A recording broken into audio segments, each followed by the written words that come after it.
উপস্থিত সবাইকে শুভ বিজয়ার তৃতীয় শুভেচ্ছা ও আমার আন্তরিক অভিনন্দন জানিয়ে আমি আমার অনুষ্ঠান শুরু করছি। আমি যে কবিতাটা এখন আবৃত্তি করব, কবিতাটা কবি বহু বছর আগে লিখেছেন।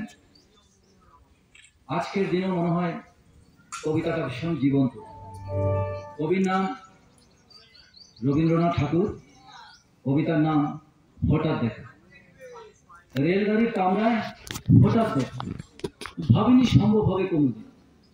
আগে ওকে বারবার দেখেছি, লাল রঙের শাড়িতে ডালিম ফুলের মতো রাঙা। আজ পরেছি কালো রেশম কাপড়, আঁচল তুলেছি মাথায়, দোলন চাপার মতো চিকন গৌর মুখখানি ঘিরে।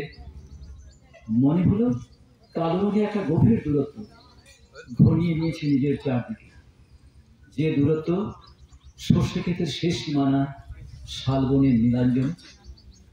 থমকে গেল আমার সমস্ত মনটা।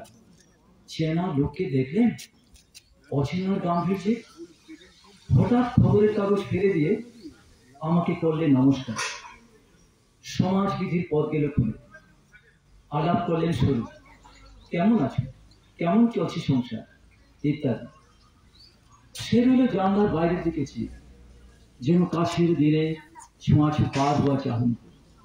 দিলে অত্যন্ত ছোট দুটো একটা জবাব, কোনোটা বা দিলেই না। বুঝিয়ে দিলে হাতের অস্থিরতা, কেন এসব কথা, এর চেয়ে অনেক ভালো চুপ করে থাকা। আমি ছিলাম অন্য বেঞ্চিতে ওর সাথীদের সঙ্গে। একসময় আঙুল নেড়ে জানালে কাছে আসত, মনে হলো কম সাহস নেই।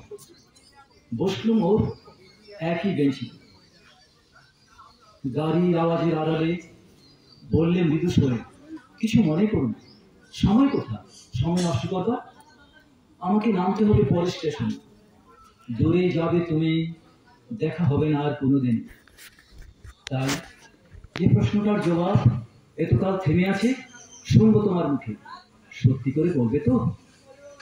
আমি বললেন বলবো। বাইরে আকাশের দিকে তাকিয়েই শুভলো, আমাদের গেছে যে দিন, একেবারেই কি গেছে, কিছুই কি নেই বাকি। একটুকু রইলেন চুপ করে, তারপর বললেন, রাতের সব তারাই আছে দিনের আলোর গভীরে। হঠাৎ কি যেন বানিয়ে বললেন নাকি। ও বললে, থাক এখন যাও ওদিকে। সবাই নেমে পড়লো পরের স্টেশন। আমি চলে একা একা একা। নমস্কার।